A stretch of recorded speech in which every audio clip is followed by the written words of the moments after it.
በስመ አብ ወወልድ ወመንፈስ ቅዱስ አሐዱ አምላክ አሜን። የእግዚአብሔር ቤተሰቦች እንደምን አላችሁ? እንደምን አደራችሁ?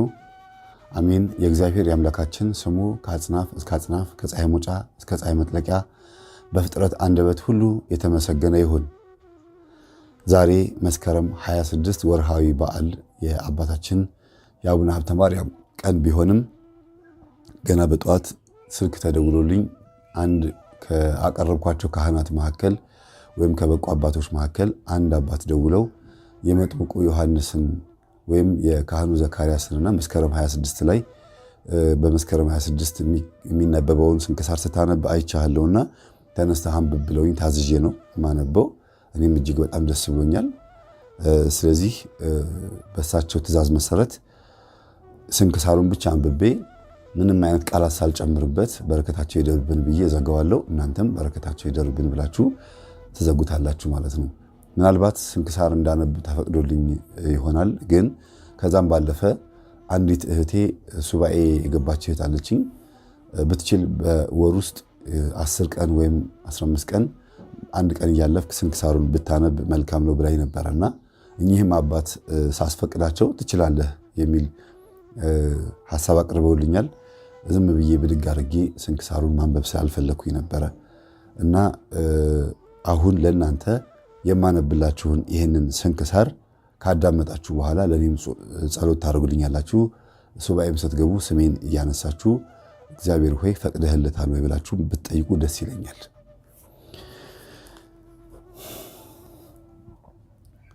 በስመ አብ ወወልድ ወመንፈስ ቅዱስ አሐዱ አምላክ አሜን።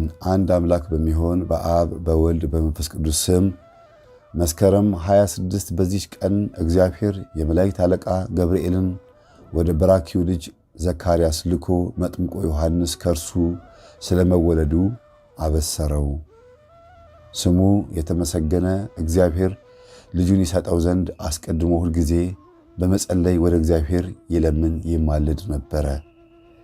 ልጅ ያልወለደውን እግዚአብሔር ብዙ ተባዙ ብሎ ምድርንም ሙሏት ብሎ ያለውን በረከት ያጣ ነው በማለት እስራኤላውያን ይገዳደሩት ነበርና ልመናውም በሰማ ጊዜ በቤተ መቅደስም ቆሞ ዕጣን ሲያጥን ሲያሳርግ መልአኩን ላከለት። በከበረ ወንጌልም እንደተባለ መንገዱን ይጠርግ ዘንድ በንጉሥ ክርስቶስ ፊት እንደሚሄድ የተነገረለት ታላቅ ነቢይ ዮሐንስ ከእርሱ መወለዱን አበሰረው። ዘካርያስም የሰውነቱን መድከም የመውለጃውም ዘመን እንዳለፈና ፈጽሞ እንዳረጀ የሚስቱም እንዲሁ ዘመኗ እንዳለፈና ፈጽማ እንዳረጀች መካንም እንደሆነች ያውቃልና ስለዚህ ይህ ነገር እንዴት ይሆንልኛል? እኔ ያረጀሁ ሽማግሌ ነኝ፣ ሚስቴም እንዲሁ ዘመኗ አልፏል፣ መካን ሆናለች ብሎም የእግዚአብሔርን መልአክ ይከራከረው ነበርና መልአኩም እኔ ይህንን ልነግርህ ከእግዚአብሔር ዘንድ ወደ አንተ ተልኬ ነበረ፣ ልትጠራጠር ባልተገባህም ነበረ። አሁንም ይህ በጊዜው እስከሚፈጸም ዲዳ ሆነህ መናገር ይሳንሃል ብሎ ገሰጸው። ዘካርያስም የወልደ እግዚአብሔርን መንገድ የሚጠርግ ዮሐንስ እስከሚወለድበት ጊዜ ድረስ ዲዳ ሆነ። በሚገረዝበትም ቀን የሕፃኑ አባት ዘካርያስ የሕፃኑን ስም ምን ብለው እንደሚሰይሙት ጠየቁት። እርሱም ብራና ለምኖ ስሙ ዮሐንስ ነው ብሎ ጻፈ። በዚያም ጊዜ አንደበቱ ተፈቶ እግዚአብሔርን አመሰገነው። ስለ ልጁ ዮሐንስም እርሱ የልዑል ነቢይ እንደሚባል መንገዱን የሚጠርግ ዘንድ በእግዚአብሔር ፊት እንደሚሄድ ትንቢት ተናገረ። ለእግዚአብሔር ምስጋና ይሁን። እኛንም በዘካርያስና በኤልሳቤጥ በልጃቸው በዮሐንስም ጸሎት ይማረን።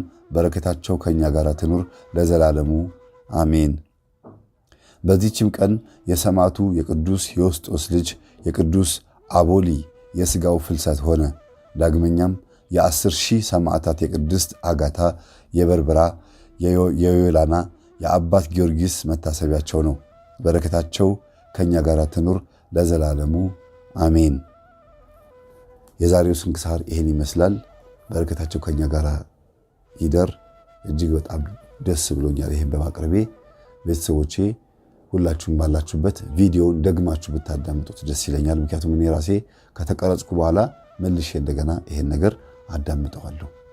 በዛሬው ቀን በተለይ ደጋግሜ ተናግሬያለሁ። በአቡነ ሀብተ ማርያም ጉዳይ ላይ ለምን እንደሚከታተሉኝ እኔ አላውቅም። እኔ እጅግ በጣም የምወደው መልአክ ቅዱስ ሩፋኤልን ነው። እጅግ የምወዳቸው ጻድቅ አባታችን አቡነ ተክለ ሃይማኖትን ነው። ሌሎችም አባቶች ቢኖሩም የማገለግለው የካ ሚካኤል ነው፣ ወይም ደግሞ የማገለግለው ሚካኤልን ነው። ከልጅነት ጀምሮ የተወለድኩትም ሚካኤል አጥር ስር ነው።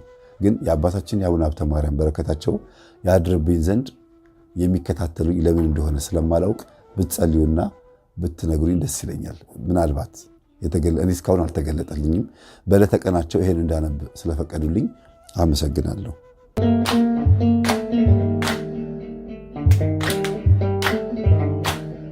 ተመስገን የኔ ጌታ ተመስገን አምላኬ፣ ከኔ ምርጫ ይልቅ ያንተ ሆነ ልኬ። ስለዚህ ላመስግን ፊትህ ተንበርክኬ፣ ስለዚህ ላመስግን ፊትህ ተንበርክኬ። ተመስገን የኔ ጌታ ተመስገን አምላኬ፣ ከኔ ምርጫ ይልቅ ያንተ ሆነ ልኬ። ስለዚህ ላመስግን ፊትህ ተንበርክኬ፣ ስለዚህ ላመስግን ፊትህ ተንበርክኬ።